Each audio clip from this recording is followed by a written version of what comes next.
Ok. Então, sendo hoje o dia 17 de dezembro de 2017, estamos acabando mais um ano.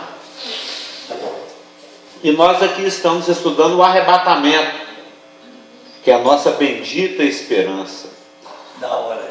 O encontro com a pessoa do Senhor Jesus Cristo nos ares. Nós temos até falado aqui, agora eu não vou lembrar onde é que eu vi essa passagem, a vida do crente, segundo o nosso pastor anterior, e eu concordo com ele, ela tem que ser orientada não pelo cronológico, mas ela tem que ser orientada pelo escatológico.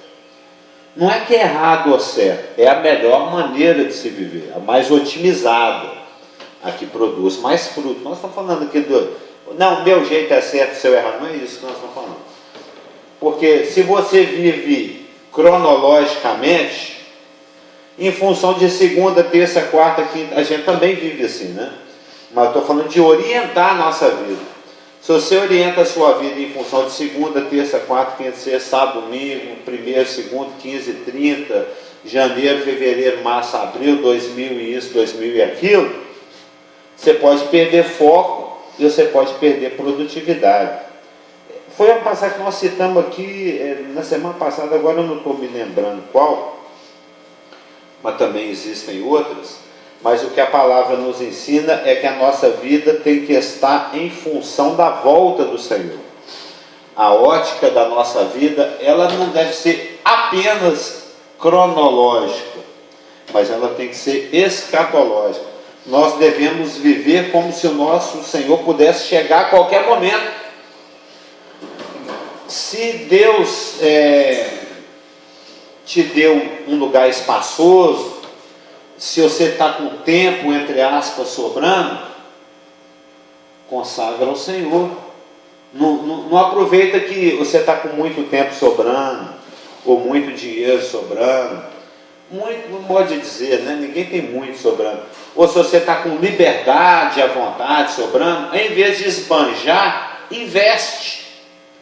Investe a oportunidade, investe o tempo, investe o dinheiro.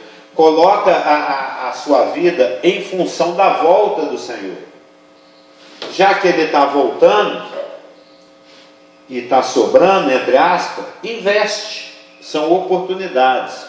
Por quê? Porque quando Paulo escreveu a nossa passagem que nós estamos estudando, que está aqui em 1 Tessalonicenses capítulo 4, dos versos 13 a 18, que é aquela passagem clássica que ensina sobre o arrebatamento, onde ele fala, nós vamos estudar versículo por versículo, palavra por palavra, nós estamos começando ainda, onde ele fala a respeito dos mortos em Cristo ressuscitarem, onde ele fala do encontro com o Senhor nos ares, onde ele fala de nós encontrarmos a pessoa do Senhor Jesus.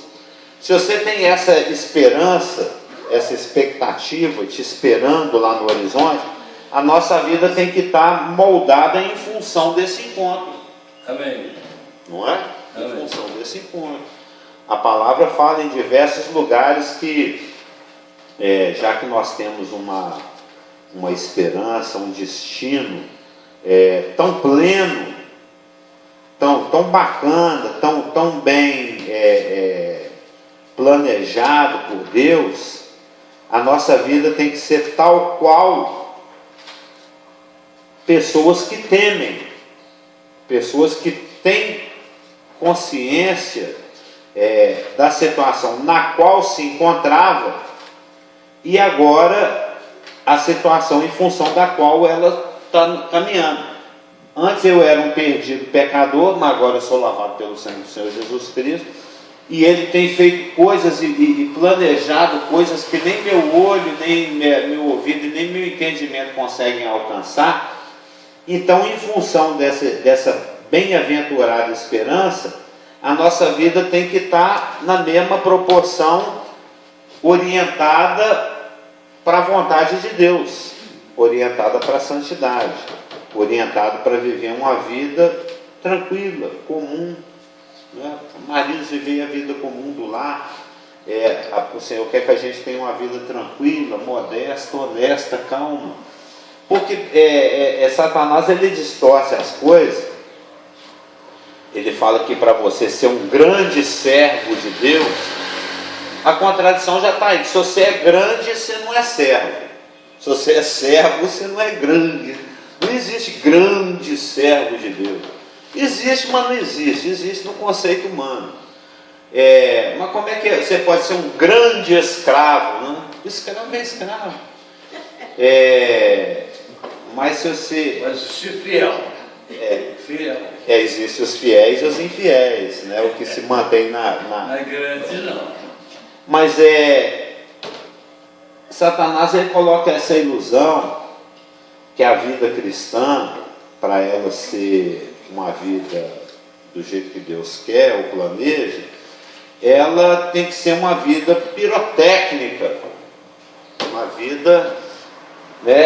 as pessoas, infelizmente, por não saber dividir a palavra, distinguir entre o que é velho e caducou e o que é novo, é melhor e é superior, que a gente tem que dividir a palavra de Deus. A gente tem que, quando você compra uma Bíblia, ela já vem dividida, tem Velho Testamento e Novo Testamento. A forma como o Pipo é criado hoje, o Felipe, é diferente da forma como o Joel é criado, porque ele já tem outra idade, ele já tem outra maturidade, ele já cresceu, que é diferente da forma como você trata um filho de 30 anos. Eu tenho 3 filhos na casa de 30, a forma como eu converso, como eu aconselho e etc., como eu advirto, né, como eu exorto, é diferente da forma que eu fazia há 15 anos, que é diferente da forma que eu fazia há 29 anos, quando eles tinham só um ano de idade. Porque existe um crescimento. Tanto Hebreus como 1 Coríntios fala a respeito dessa questão da maturidade. Você está apto ou você não está apto? Você está exercitado ou você não tem as faculdades exercitadas? Você pode beber leite ou você pode comer alimento sólido, né? Então cada um tem a sua luz, a sua maturidade, o seu juízo, né? Cada um tem um juízo diferente, uma responsabilidade, um amadurecimento. E Deus nos trata de acordo com a luz que você tem. Se você está na ignorância, a forma de Deus tratar é diferente. Se você tem consciência, ou se você tem consciência e se mantém rebelde. Então tem várias formas de Deus tratar, cada um dentro das suas circunstâncias. E com a humanidade é a mesma coisa. Teve uma época em que a humanidade ainda estava começando, depois teve uma época em que ela já tinha progredido, depois já tinha uma outra época em que ela já estava se rebelando, né? Então, de acordo com cada situação, Deus trata também. É por isso que a gente divide a Bíblia em épocas, em dispensações. A forma que Deus tratava o homem antes é diferente da forma que Deus trata o homem hoje. Assim como é diferente a forma como eu tratava o Pimpo antes, e é diferente hoje, vai ser diferente amanhã. Por exemplo, a palavra fala lá em Gênesis 9, que se você derrama o sangue de alguém, o seu sangue tem que ser derramado, porque o homem foi feito à imagem de Deus. Mas, quando o primeiro sangue foi derramado lá pelo Caim, que ele derramou o sangue do irmão dele, como ainda não existia uma placa de é proibido estacionar, o guarda não pode multar, porque não há crime sem lei que o defina. Deus, pelo contrário, ainda que Caim tivesse cometido um crime tão grave, Deus ainda o protegeu, colocou uma marca na testa dele, para que ele não fosse vingado por homens, porque quem ia tratar com aquele era o próprio Deus. Então a coisa é diferente. E da mesma forma, à medida que as dispensações vão passando, que a revelação foi se consumando e que a vontade de Deus foi declarada de forma aberta, né, conforme está revelado aqui nas Escrituras, a responsabilidade humana aumentou, né? Nós somos responsáveis, tanto como gentios, como Israel, e principalmente como igreja. É por isso que Pedro fala que o juízo de Deus começa pela casa de Deus, que a nossa responsabilidade é maior. porque a nossa luz é maior, porque a nossa compreensão é maior, a quem muito é dado, a muito é cobrado. Então, a nossa responsabilidade como igreja, se os privilégios são infinitamente maiores, a responsabilidade também é pesada, também é alta. Eu tenho muita consciência da responsabilidade que eu tenho de estar aqui falando da palavra de Deus, porque nós estamos lidando com coisas espirituais, nós estamos lidando com coisas de Deus. Então, bom dia. Os Tessalonicenses, eles estavam com essa questão de falta de informação a respeito da situação dos mortos em Cristo, mas eles não eram ignorantes a respeito das coisas escatológicas, porque Paulo, pelo que a gente lê nas cartas de Tessalonicenses, tanto a primeira carta ao Tessalonicenses como a segunda, o que a gente pode observar é que o Paulo, ele era muito, apesar de ele ter ficado só 3 semanas lá em Tessalônica, a gente sabe disso lá em Atos 17, 18, 19, apesar de ele ter ficado tão pouco tempo em Tessalônica, 3 semanas, ele investiu muito nos Tessalonicenses. Porque aquela região ali da Grécia, onde Tessalônica fica, e Bereia é logo ao lado. A gente sabe, por exemplo, através de Atos, que os crentes de Bereia, Paulo chamou eles de nobres. Paulo não, Lucas, que foi Lucas quem escreveu lá, falou que os de Bereia eram mais nobres do que os de Tessalônica, porque eles realmente investigavam as escrituras para ver se as coisas eram realmente da forma como o pastor estava falando. Não é porque é apóstolo que você vai engolindo, não é porque o pastor ou o professor de escola dominical está falando que você tem que acreditar que seja uma verdade. Você tem um compromisso com a palavra de verificar para se as coisas são realmente assim, que eu posso falar uma besteira, não é?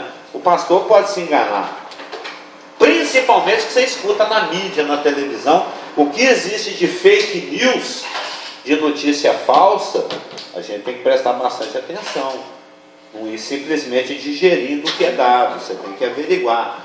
E o Paulo, ele investia muito na igreja de Tessalônica, apesar do pouco tempo que ele teve lá, de maneira que eles eram aparentemente bastante inteirados das coisas escatológicas. Por exemplo, tem uma passagem aqui de 2 Tessalonicenses, onde ele está falando a respeito do iníquo, aonde ele está falando a respeito da manifestação do anticristo, da vinda do Senhor, de como o Senhor vai lidar com a situação da rebelião da humanidade. Ele fala lá no 2 Tessalonicenses capítulo 2, verso 6, e agora sabeis o que o detém, para que ele seja revelado somente em ocasião própria. Ele conversa com os Tessalonicenses como se eles já tivessem um certo nível de informação, que está falando, olha, eles estão jogando fake news aí em vocês, dizendo que o dia do Senhor já chegou, porque eles estavam passando um aperreio tão grande, uma perseguição tão grande, que Satanás jogou a conversinha lá, de que eles já estavam dentro da tribulação, de tanto que era o que eles estavam sofrendo. E o Paulo falou, não, a tribulação ainda não começou, porque para ela começar, 2 coisas têm que acontecer primeiro. Ele fala lá no 2:3, isso não acontecerá sem que primeiro venha o afastamento, que foi traduzido por apostasia, e seja revelado o homem da iniquidade, o filho da perdição. O que eles traduziram aqui por apostasia, que na realidade a palavra no grego é mais literalmente afastamento, a maioria dos teólogos, inclusive eu, concorda e crê que aqui nós estamos falando do arrebatamento. O dia do Senhor não vem sem antes acontecer o arrebatamento, o rápido, o afastamento. E isso não acontece, o afastamento e o aparecimento do filho da iniquidade, que se dá na primeira metade da tribulação, porque eles estão falando aqui da grande tribulação que acontece na segunda metade, nos 3 anos e meio finais, E essa tribulação só acontece sem que antes, no meio da semana, o filho da iniquidade se manifeste, assentando no lugar que não deveria, e antes ainda o afastamento, que é o rapto. E ele, dentro desse contexto de 2 Tessalonicenses, que não é o nosso contexto, ele está falando que isso não acontece sem primeiro não ser afastado aquele que o detém, que no caso é o Espírito Santo, nessa habitação plena que ele faz da igreja.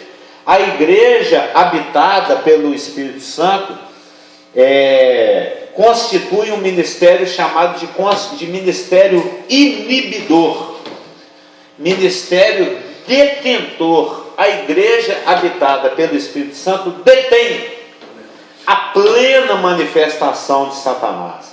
Porque a gente lê em 2 Tessalonicenses capítulo 2, verso 10, que quando ele surgir, ele vai surgir com todo engano de injustiça aos que perecem, para não acolher o amor da verdade. É a operação do engano.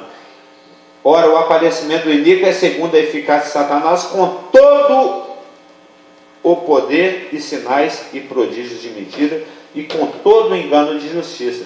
Então, para Satanás ter uma manifestação plena, total, como vai acontecer na tribulação, primeiro a igreja tem que ser tirada.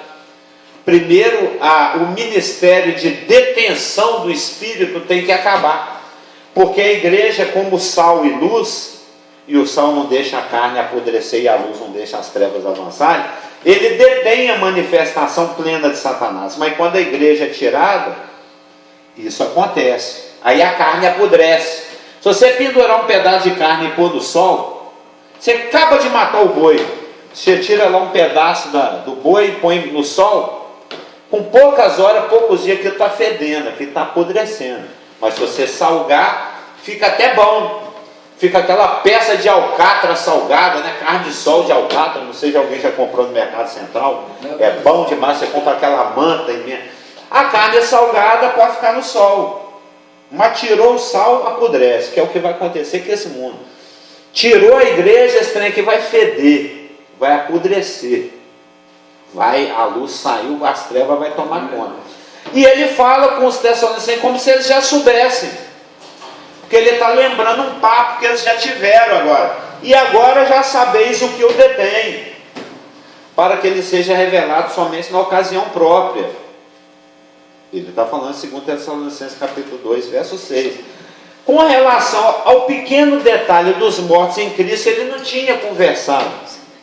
Quando ele conversou com os Tessalonicenses a respeito das coisas do fim, né? A manifestação de Satanás, o anticristo, o arrebatamento da igreja, a ressurreição, ele conversou essas coisas com os Tessalonicenses. Só que quando ele saiu de lá, começaram a morrer alguns irmãos, e eles ficaram, e aí? Esses que morreram vão perder o arrebatamento, eles vão ser crentes de segunda classe no arrebatamento. Eles escreveram para o apóstolo, ansiosos, né, preocupados, perguntando a respeito disso, e ele esclareceu, escrevendo essa carta maravilhosa que é a 1 Tessalonicenses, com essa passagem maravilhosíssima, que é 1 Tessalonicenses capítulo 4, verso 13 a 18, onde ele fala do arrebatamento. Por isso que ele começa falando, não queremos, porém, irmãos, que sejais ignorantes com respeito aos que já morreram em Cristo, aos que dormem, para não vos entristeceres como os demais que não têm esperança, como diz Efésios 2,12, sem esperança, sem Deus no mundo. O crente, quando alguém dele morre, ele pode ficar triste, mas também não é aquela tristeza desesperada do incrédulo. E ele escreve e instrui, tira a ignorância, a falta de informação. Mas com relação aos outros assuntos, o assunto como um todo, eles só não sabiam o detalhe dos mortos em Cristo. Mas com relação ao assunto como um todo, do capítulo 5 de 1 Tessalonicenses, que é o nosso assunto de hoje, agora nós já fizemos o preâmbulo, podemos entrar no assunto. O nosso assunto está aqui, ó, capítulo 5, versos 1 e 2. Eu estou pulando 14, 15, 16, 17, 18, então nós vamos voltar nele. É que eu estou dando um pulinho do 4,13 no 5,1. 5,18, né? Consolai-vos uns aos outros com essas palavras. Depois de instruído, essa palavra serve de consolo. Mas nós vamos detalhar isso ainda. Eu só quero Porque se ele falou com relação à questão do como eles eram ignorantes, mas o quando eles sabiam. Porque no 5:1 e 2 está escrito o seguinte: irmãos, relativamente aos tempos e às épocas, não há necessidade de que eu vos escreva, porque eles já estavam inteirados. Pois vós mesmos estáis inteirados com precisão de que o dia do Senhor vem como ladrão de noite. O que a igreja está cansada de saber, e se não sabe deveria, é que a volta do Senhor acontece a qualquer momento. Esse microfone pode cair aqui no chão, como eu já tenho dito, e o pastor Geraldo vai ficar muito chateado. Ele vai ficar muito chateado, porque meu microfone. E ainda vai falar assim: que bom que seu amém foi arrebatado, que agora eu não preciso pagar aluguel até a volta de Jesus. Eu vou atravessar a tribulação aqui dentro mesmo. Ou seja, a gente sabe que vai acontecer, a gente só não sabe quando. Então a gente tem que ficar preparado. A gente tem que ficar com a mochila nas costas, sempre com a candeia cheia de azeite. A mochila fica para trás. A mochila espiritual, né? Não custa nada você ficar atento, né? Tá, você sabe que um ano vai passar 8 horas, mas você vai passar 5 para 8. Acontecer alguma coisa, aí você está lá cochilando, de bobeira, e passa um ano. Se você pode ficar atento, acordado, fica. É igual eu estava falando no início, se você está com tempo sobrando, dinheiro sobrando, oportunidade sobrando, liberdade sobrando, investe. Não esbanja, não, investe no reino de Deus. E daí? Vai ter dividendos, juros, correção monetárias eternas. Mas, irmãos, relativamente aos tempos e a épocas, não há necessidade que eu vos escreva. As palavras aqui, ó, irmãos, relativamente aos cronos e aos kairos, ou kairos, ou keros, né? Não há necessidade que eu vos escreva, porque a palavra já fala, como ele disse aqui no 4:9, que ele está conversando com um crente instruído. Olha lá no 4:9, no tocante ao amor fraternal, não há necessidade de que eu vos escreva, porquanto vós mesmos estáis por Deus instruídos, de que deveis amar-vos uns aos outros. Eu falar para a igreja: ô irmãos, a gente tem que se amar uns aos outros. Eu estou chovendo no molhado. Nós estamos careca de saber disso. Se a gente não sabe, deveria estar sabendo há muito tempo, que amor é dívida. Amor é dívida.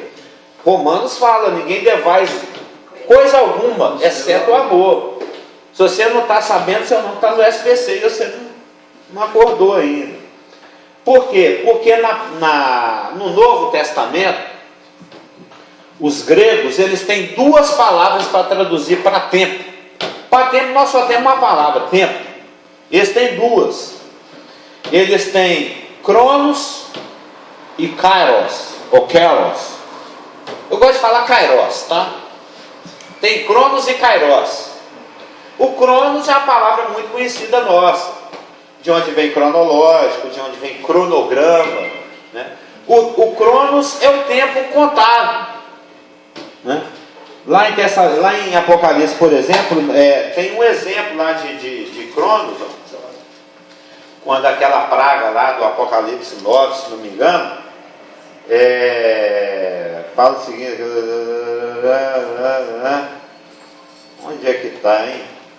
É do Abaddon, é da passagem lá da estrela que cai, e eles estão, aqui ó, Apocalipse 9:15.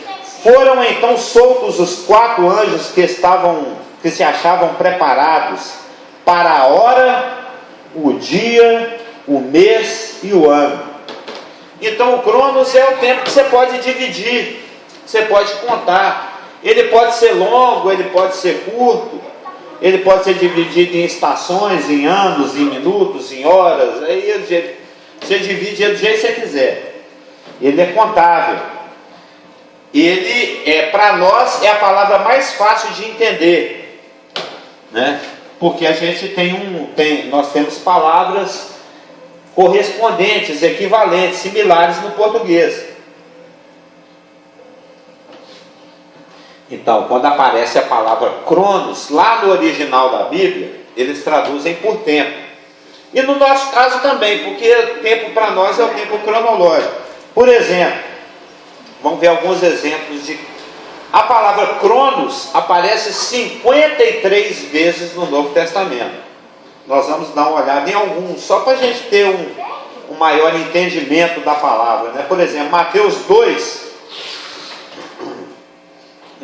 2:7 diz o seguinte, ó: com isto, Herodes, tendo chamado secretamente os magos, inquiriu deles com precisão quanto ao cronos em que a estrela aparecera. Quando é que ela apareceu? Foi de manhã, foi de tarde, foi de noite, foi no dia 5 de abril, foi no dia 13 de maio, ele está querendo a data. É tipo assim, ô irmão, que dia que nós pagamos o último aluguel? Aí o irmão vai lá olhar no DC, foi no dia 13 de outubro de 2017.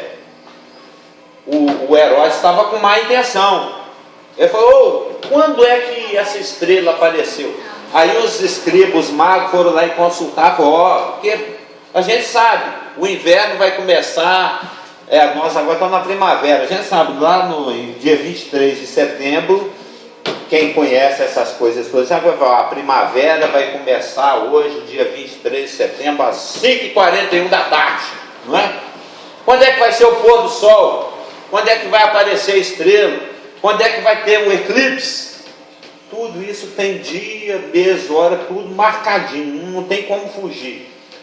Quando der 17 horas e 50 e tantos minutos, esse sol vai se pôr e a lua vai aparecer. Isso aí é ciclo, é universal, não tem como mudar. Deus muda, nós não. A gente fala assim, o sol não vai nascer amanhã não, porque eu não quero. Não tem jeito. Por mais que você não queira, o sol vai nascer. Você não tem poder para impedir isso. Quando você vai em Mateus 25:19, você viu, né? Em que tempo que apareceu a estrela? Foi traduzida por tempo, a palavra lá é cronos. Em Mateus 25:19, está escrito o seguinte, depois de muito cronos, de muito tempo, voltou o Senhor daqueles servos e ajustou contas com eles. O Senhor foi embora depois de muito cronos, passar muitos anos, muitas décadas, muitos séculos, muito cronos. É um tempo contável. Quando você vai em Lucas 1:57, nós não vamos ler as 53 citações de cronos, né? Sempre traduzida por tempo. 1:57. A Isabel cumpriu-se o cronos de dar à luz e teve um filho. Tem um cronos, já tem um período de tempo determinado para a gravidez. Pode ser um pouquinho antes, mas normalmente, em geral, são 9 meses. Então, a Isabel, esposa do Zacarias, né? Sim. Esposa do Zacarias, mãe do João Batista, primo de Jesus Cristo.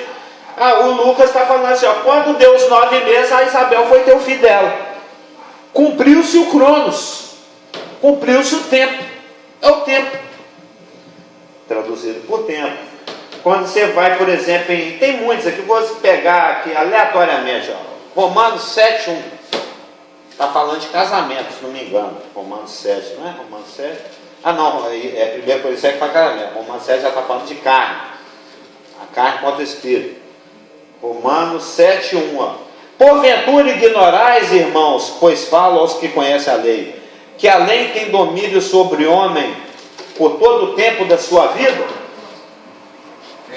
Cronos.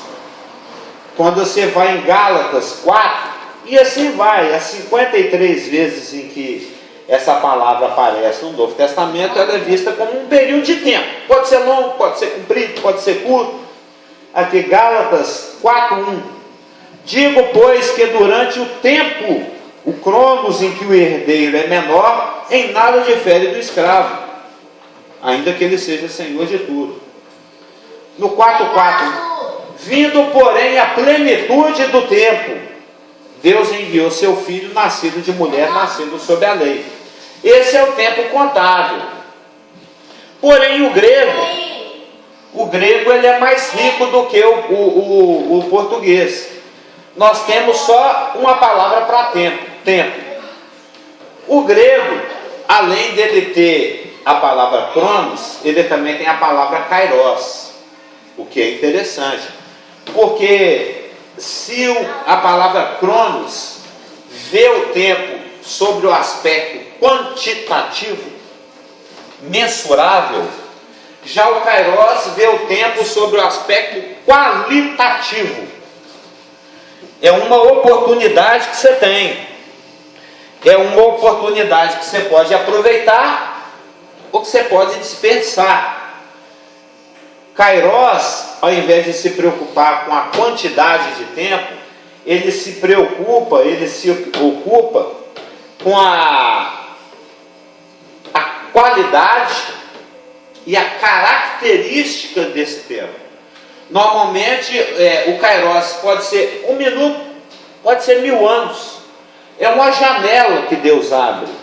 É uma oportunidade que se tem. É um período de tempo cronológico, mas que tem uma certa característica.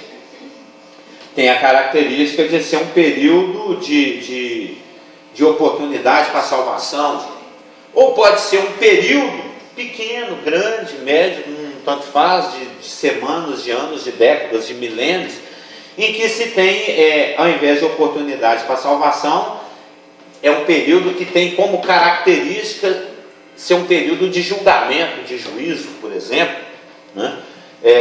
O Senhor Jesus mesmo, quando ele estava lá em Nazaré, que o rolo, que o livro foi dado para ele ler, ele deu uma passagem de Isaías que faz exatamente um contraste entre dois kairos, entre duas oportunidades, entre dois períodos de tempo, com características, com qualidades diferentes, vistos sob aspectos diferentes, que são janelas que Deus abriu, mas com objetivos diferentes. Porque ele fala o seguinte, ele fala a respeito do ano aceitável do Senhor, mas ele não fala a respeito do dia de ira. Essa passagem, ela está em Lucas, se não me engano, onde ele lê uma passagem de Isaías 61, se não me engano. Deixa eu só verificar o Isaías, é mais fácil de achar aqui.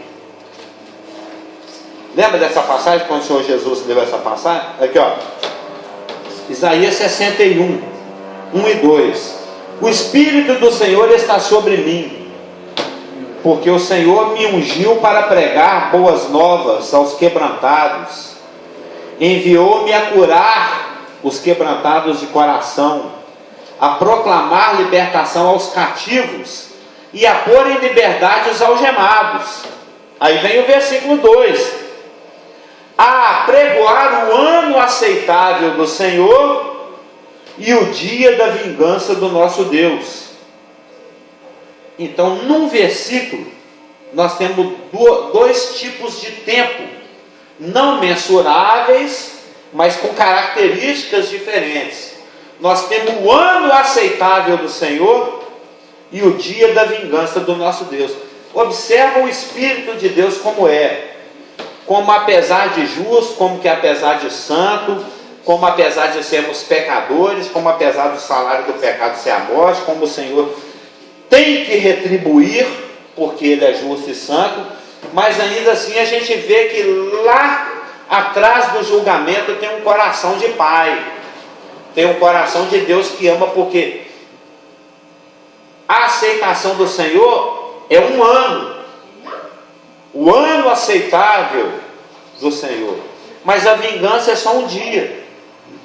Viu como a gente vê o Espírito de Deus, a atitude de Deus? O ano de Deus aceitável e o dia da vingança. Para vingança é uma coisa curta, um dia. Para aceitação é um ano. E quando o Senhor Jesus leu essa passagem lá em Lucas 4, a gente vai lá, todo mundo conhece essa passagem, lá em Lucas 4, ele não leu a passagem completa, porque a oportunidade que Cristo trouxe na sua primeira vinda Não era um tempo, um kairos com características de juízo e julgamento. Era um kairos, era uma oportunidade de salvação. Eu não vim para condenar o mundo, eu vim para salvar o mundo. Vai chegar um momento, lá em Atos 17, fala que já tem um dia determinado por Deus, que Deus separou um varão para julgar todas as coisas. Mas não era aquele momento da primeira vinda. Olha lá em Lucas 4,16, ó. Indo para Nazaré, onde fora criado. Você vê como é que a palavra é sábia, né? O pessoal fica especulando aí que entre os 12 e os 30 anos Jesus foi lá para o Tibete meditar com os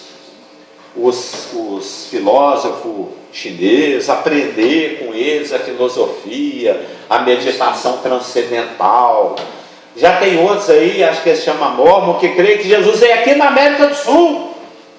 Já leu lá os livros de Mormon, Jesus... Então, por que a palavra não fala? É chamado de os anos de silêncio, né? Porque a palavra não fala a respeito do que Jesus ficou fazendo dos 12 aos 30. Eles inventam um monte de coisa. Mas a resposta está sempre aqui na descrição da palavra. Está aqui, ó. Indo para Nazaré, onde fora criado. O que aconteceu com Jesus dos 12 aos 30? Ele foi para Marte, ele foi para Vênus, ele foi para a Lua, ele foi para o Tibete meditar com os orientais, ele veio para cá pregar na América do Sul, que eles pegam um versículozinho lá de João 10, que eu tenho outras ovelhas, e distorce. Não, ele ficou em Nazaré sendo criado. Tem outras passagens que falam que nós não conhecemos a mãe dele, os irmãos, ele não brincava de bola aqui em Nazaré, aqui na nossa porta. Viu? Indo para Nazaré, onde fora criado, viveu a vida quietinha dele lá. Entrou num sábado na sinagoga, segundo o seu costume. E além de ter sido criado em Nazaré, todo aquele tempo, lá dos 12 ao 30, e todo sábado ele estava na sinagoga. Porque se ele ensina para nós não deixar de congregar, como é costume de algum, ele não é do tipo que não congrega. Como é que eu vou mandar um menino calçar chinelo sem chinelo? Como é que Jesus vai mandar a gente congregar, sendo que ele era um que dava o cano no culto? Então ele tinha um costume de frequentar a sinagoga. Tudo que Jesus pregava, ele vivia. E levantou-se para ler. Então lhe deram o livro do profeta Isaías, e abrindo o livro, achou o lugar onde estava escrito. Isso que a gente acabou de ler aqui. O Espírito do Senhor está sobre mim, pelo que me ungiu para evangelizar os pobres, enviou-me para proclamar a libertação aos cativos, e restauração da vista aos cegos, para pôr em liberdade os oprimidos e apregoar o ano aceitável do Senhor. Está faltando coisa aqui. Cadê o dia da vingança do nosso Deus? Ele não leu. Ele interrompeu a leitura no meio. E isso o judeu não aceita. O pessoal da sinagoga ficou doidão, né? E apregoar o ano aceitável do Senhor. Tendo fechado o livro, devolveu o assistente e sentou-se. E todos na sinagoga tinham os olhos fitos nele. Por que ele parou a leitura no meio? Ele não podia, tinha que ler tudo. Então passou Jesus a dizer-lhes: hoje se cumpriu a escritura que acabais de ouvir. A consequência, eles queriam jogar ele até lá da pirambeira, lá. Fizeram até matar ele, porque ele falou isso. Por quê? Quando Jesus veio na sua primeira vinda, ele veio trazer o ano de aceitação do Senhor. Ele não veio trazer o dia de vingança. O dia de vingança está lá no futuro, lá na segunda vinda. Então ele parou a leitura aonde ele tinha que parar mesmo. Nesse momento eu estou trazendo o favor de Deus, a graça de Deus, a aceitação de Deus. Leu, sentou e falou: essa escritura se cumpriu, eu estou aqui. O dia da vingança, ele não podia ter lido, porque ainda não é a hora, está lá no futuro. Isso que é o Kairos. O Kairos são dois períodos distintos. Um ano que tem como característica a aceitação, e um dia que tem como característica a vingança e o juízo de Deus. A questão que os autores, Lucas, Isaías, e quem usou essa palavra no Novo Testamento, que ela aparece 80 vezes no Novo Testamento, a preocupação de quem usa essa palavra não é determinar uma quantidade de tempo, é transmitir uma mensagem de advertência, para você ficar esperto, para você se proteger, para você guardar, para você não abraçar aquilo, porque o que caracteriza o Kairos é um tipo de qualidade, não é uma quantidade. Ou é juízo, ou é aceitação, ou é julgamento, ou é vingança, ou é avaliação de alguma coisa. Quer ver, vamos ao... A palavra, ela é traduzida por várias outras palavras. Kairos, no Novo Testamento, nas 80 vezes que ela aparece, algumas vezes é por tempo também. Lá no nosso texto de 1 Tessalonicenses capítulo 5, verso 1, nós lemos que é tempos e épocas, foi traduzido por época, o Kairos. Mas na maioria das vezes, Kairos é traduzido como oportunidade. Nós estamos aqui pertinho, aqui no 14 e 13. Ó. Passadas que foram as tentações de toda sorte, apartou-se dele o diabo, depois da tentação no deserto, até o Kairos, até um tempo oportuno, até um momento oportuno. Satanás percebeu que ficar investindo, atacando Jesus Cristo no deserto naquele momento, era malhar em ferro frio. Aí ele abandonou Jesus e falou: não é que eu desisti não, nesse momento não adianta ficar te atentando, você está muito no espírito, eu vou voltar numa ocasião melhor. Satanás, ele nos tenta.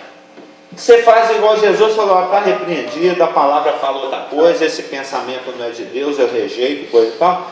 Ele está malhando ferro frio, ele te deixa quieto e vai embora. Deixa você bater o dedão na quina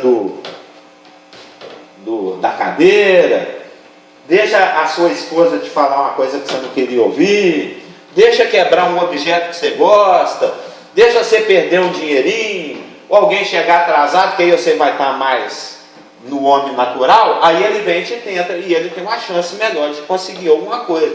Agora você está no culto, está batendo palma, está cantando louvor, está lendo a palavra, está na fé, ele vai ficar te perdendo tempo.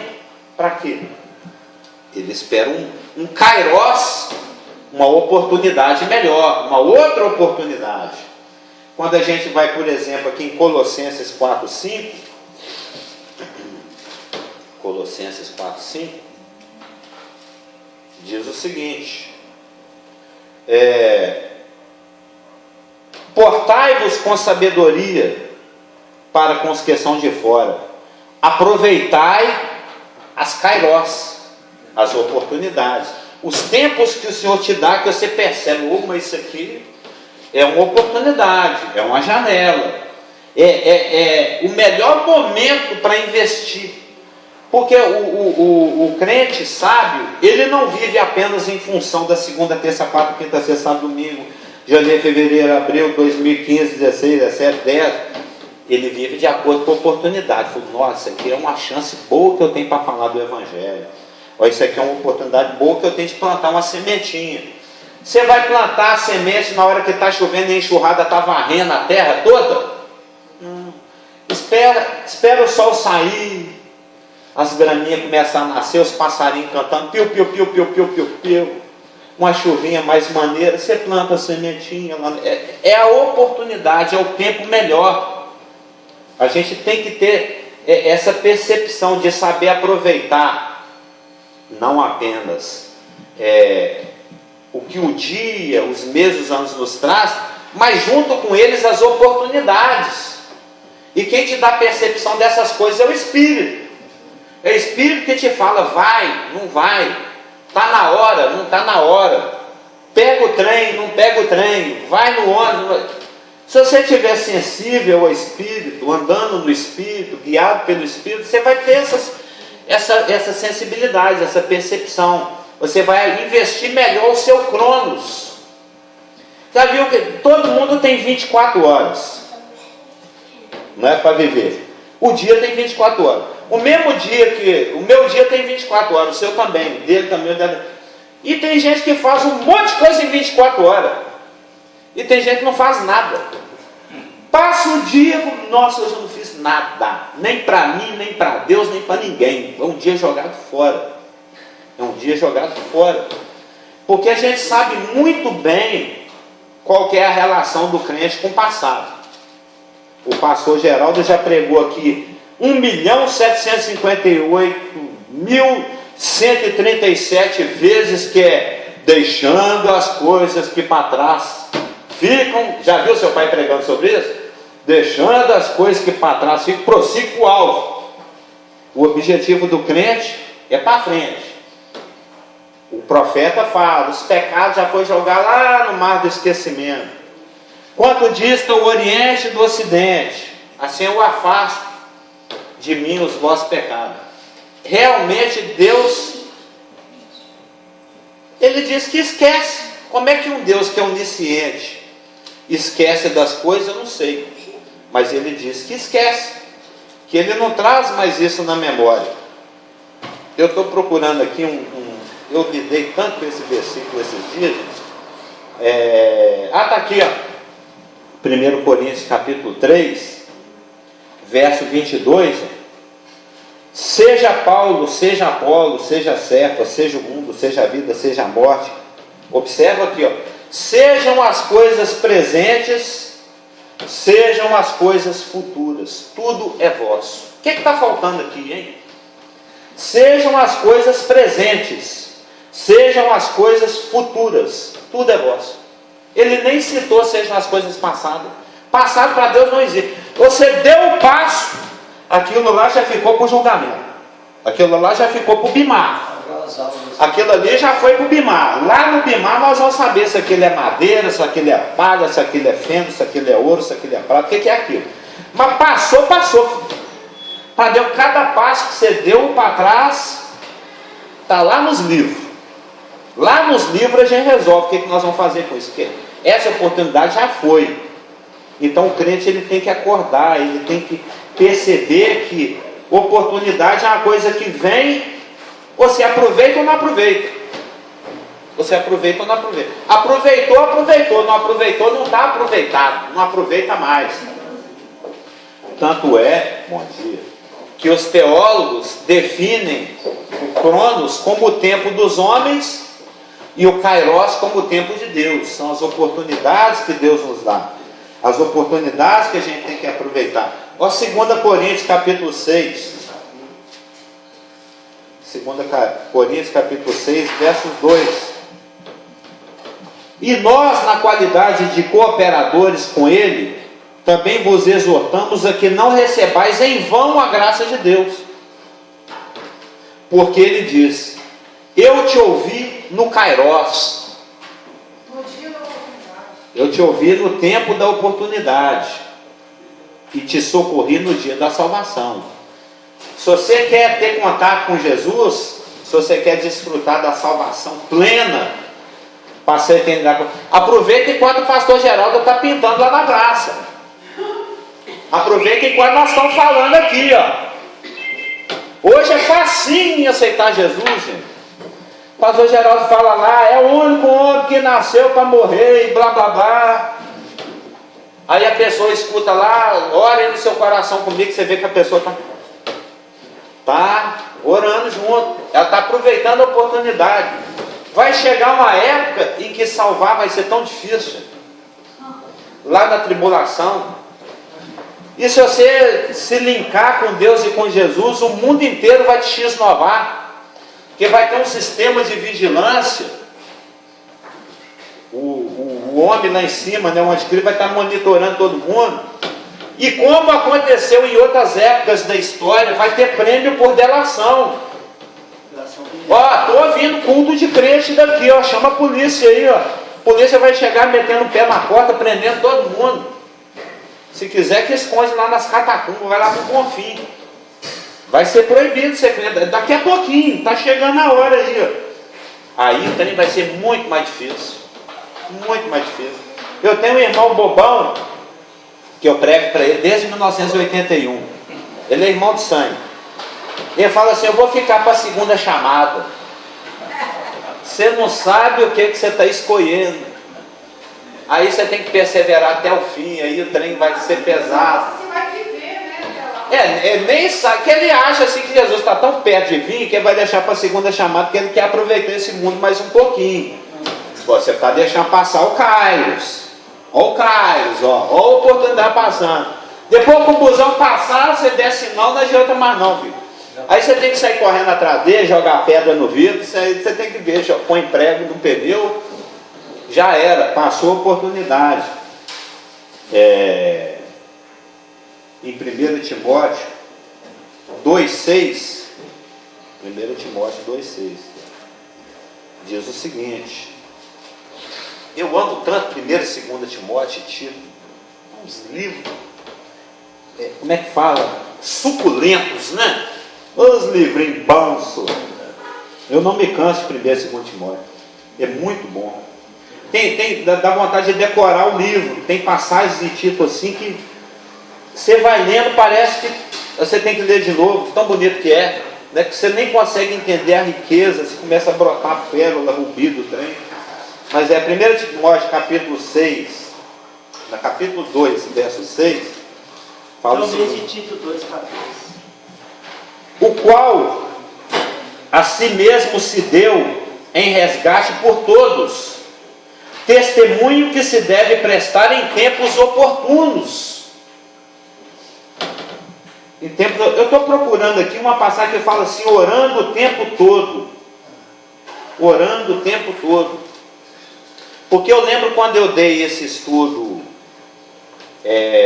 lá ainda na rua Arceburgo, acho que está aqui em primeira, está aqui, ó. Eu lembro quando eu dei esse estudo lá na rua Arceburgo, que foi o estudo de satanologia, que nós estudamos aqui o Efésios capítulo 6, a armadura de Deus. Eles estudam tudo lá no YouTube. Nós estudamos a armadura de Deus. Uma das armas que o crente tem é a oração. É a arma ofensiva mais poderosa que nós temos. E aqui em Efésios capítulo 6, verso 18, fala assim: com toda oração e súplica, orando em todo o tempo. Isso quer dizer que eu tenho que orar. Eu não sei, eu deixei o telefone no outro bolso. Isso quer dizer que eu tenho que orar às 9h56, 57, 58, 59. O irmão me faz a pergunta, eu não posso nem responder, eu estou orando. Ou seja, eu não vou fazer mais nada na vida, eu não vou comer, eu não vou beber, eu não vou conversar, eu não vou responder. Porque eu estou só orando, que a palavra está mandando, orando o tempo todo. Aí é que está, ele não está falando de cronos. Ele não está falando que eu tenho que gastar cada minuto orando, cada hora, o tempo full time. Ele está falando de kairos. Assim que você tem uma oportunidade, ora. Está fazendo nada não? Ora. Está esperando na fila? Ora. Está dentro do ônibus? Ora. Eu até tenho descoberto um novo ministério, aliás eu já pratico ele há algum tempo, já basta, um tempo razoável. Televisão é uma boa oportunidade para oração. E daí? Não custa nada, Deus pode responder sim, pode responder não. Vamos ver lá no Bimar, às vezes você ganha até galardão. Você está vendo lá a notícia lá, a pessoa está na fila esperando por um rim, já tem tantos anos, aí o repórter está mostrando, nova situação. Ora pela pessoa. Senhor, abençoa. Nem conheço, nem sei quem é, daqui a pouco eu estou mudando de canal, mas Senhor, abençoa essa pessoa. Abra uma porta aí para aparecer um link para essa pessoa. Pô, teve avalanche lá, gente, socorre, dá graça para esse pessoal. Eles estão precisando lá de comida. Sei lá. Qualquer notícia na televisão pode virar oração. E você ainda pode ganhar até galardão. E a pessoa pode até ser beneficiada, porque nós somos sacerdotes. Se a igreja pregar, Deus fala. Se a igreja calar, Deus não fala. Se a igreja orar, as coisas acontecem. Se a igreja não orar, as coisas não acontecem. Pronto, acabou. Deus não tem outra agência. Deus não está usando Israel mais, por enquanto. É a igreja. Se o irmão cala, os outros vão para o inferno mesmo. Entendeu? Então, orando em todo o tempo, ou seja, sempre que você tiver oportunidade, sempre que o Espírito te convocar, sempre que for oportuno. E isso aí é pessoal e é cada um. Acabou, pastor Geraldo? Só falta 6? Ah, passou sim. Eu, por mim, eu falo até meio-dia. É bom demais esse assunto. São apenas, nós temos 80 versículos no Novo Testamento onde a palavra kairos aparece. Eu sugiro que os irmãos estudem todas. Se quiser, depois eu posso passar por escrito. Aliás, eu até digitalizei em casa, eu posso tirar uma cópia, mas é um estudinho muito bom. Nós fizemos ele aqui de ampassão porque ele é necessário. Amém? Vamos encerrar por hoje? Pastor Geraldo.